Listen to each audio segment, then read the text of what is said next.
Mark here at UDAT TV again, and before we start anything today I'm going to ask you what you consider to be the most realistic airsoft weapon on the market. You got 5 seconds, go. I'm just going to stop you there, you're all shouting Systema. Wrong. You may spend thousands and thousands of pounds upgrading the one you've already spent thousands and thousands of pounds buying, and you may think, you know, you're cool, you've got a firearm that could pass as the real thing, till you pull the trigger. Unfortunately, the thing Systema's like is that at the end of the day, they are an AEG, and you're paying through the nose for it. You want realism, you want one of these. This is a gas blowback airsoft rifle. Some people may still, you know, not know much about the gas blowback market. I didn't for a long time.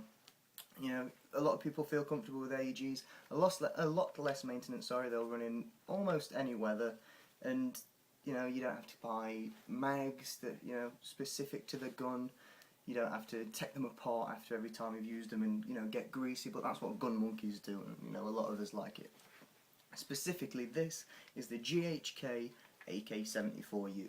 Been around for a while, the various different models and versions of the same weapon, so I'm just going to break that down for you. To best of my knowledge, pre-2008, you could get these very, very rarely, but they had a plastic bolt inside the bolt carrier. This was tend to break a little bit. So when you're buying new, you need to make sure you get a post-2008 that has a steel bolt.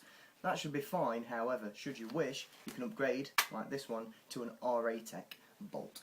The thing about rak is they've been around for a long time, and they do a lot of fiddling with lots of different gas blowback rifles. If you know a thing or two about GBBRs, you'll know rak do a lot of work on WE rifles, for instance, and they are considered to be the best upgrade system for any gas platform. As well as the bolt in this, you can also get the rak MPAS, which is adjustable FPS basically. In England we have a fully automatic limit of 350 FPS. Gas rifles often vary on the temperature. You stick a MPAS in that, you have got a very precise control over what sort of velocity your gun's pumping out.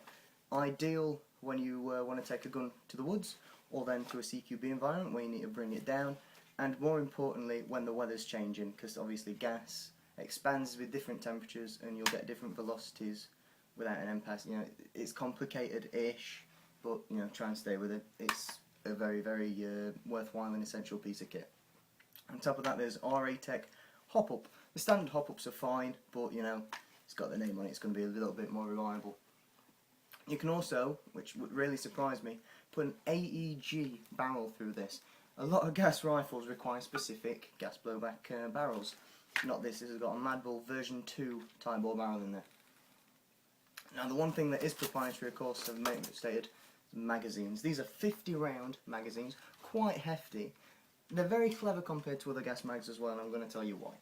They have 2 reservoirs in this. Normal gas mags, specifically WM4s to the best of my knowledge, only have 1 reservoir. This has got 2 to compress the gas a little bit more, just to pump the extra number of rounds out. That's how I understand it. I could be completely wrong, but I've done a little bit of research, you know, looking into it. Correct me if you think I'm wrong. That means these are very gas efficient, specifically, pardon me, in colder temperatures. Live in England, it's currently snowing outside. This is going to last me a lot longer in a lot cooler weather. The only problem that puts a lot of people is off, of course, you've got to refill that mag with gas, as well as BBs at the end of them being used. It's not the most cost effective way of playing airsoft, but it is the best for grin factor. As I say, being gas blowback, this bolt is travelling back in a very realistic manner. That realistic that once I disassembled this to have a look inside, put it back together, I was performing my functionality tests that I would perform on a real steel SA8. You've got everything in there, from the trigger sears re-engaging to the travel of the bolt, and once you've got it up there, you're pulling that trigger and it's basically going daka daka daka. You know, the grins from ear to ear. That's why I believe it's the most realistic. You're feeling recoil, it's loud, it's often uncomfortable, and god awful for accuracy. Your rounds are going to be going everywhere. You know, teaches you to be a better shooter. They're not everyone's cup of tea. They weren't mine for a very long time. I fell into the market and I fell in love big time. Really goes with my Russian kit, and being a fan of all things Russian, I really thought I'd have to get one. Specifically the GHK over the WE is a little bit different. WE went for a more modern sort of style of their AK and souped it up a bit, but essentially out of the box that'll be a lot more reliable. This will be a Gun Monkey's treasure trove of things just to work on. There's wobble, there's shakes everywhere, but it's an AK, you want that, it's not meant to be solid. Saying that though, it has a full steel body. Of course the upper housing, a little bit stiff, it's just something that adds to it. Reveals your spring guide and your bolt, of course. You have a front leaf sight, a little bit different to the 47 and AKM sights. 74u users will recognise it. Real wood hand grips, as well as steel front sight post and flash hider as well. Plastic pistol grip. Now this is a little bit different to 74u AEG pistol grips. People that have had an AEG will think that feels a little bit different and won't be able to put their finger on why. It's because it's a little bit narrower. This hasn't got to house a motor, so a lot more sort of realistic real world dimensions. I mean a 74u, it's got a collapsible stock. You can either put that tight in your shoulder, or when you're going around some corners, get it a lot more compact. On the left side of the weapon, which is where the stock folds, so you won't be able to use this with the stock folded, is a sight mount. You can put anything from a Cobra to a generic Riz adapter, or a put a Dragunov scope on there if you want to. You're not going to be hitting anything. Great for mounting optics, a little bit more realism. On the right side you have your 3-position fire selector. Safety is at the top there. The position it's in there is fully automatic, the first position down, and then right at the bottom, semi-automatic.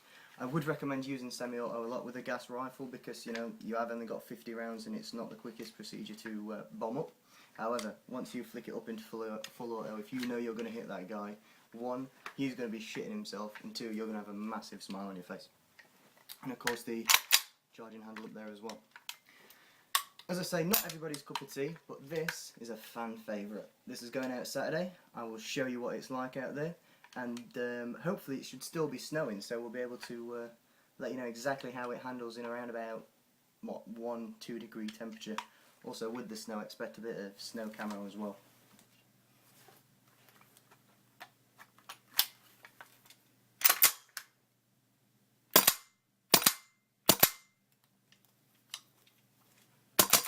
There we go, the GHK AK74u. I've been Clark, this has been UDAT TV, and remember guys, keep subscribing, we'll be getting more videos up in the next couple of days.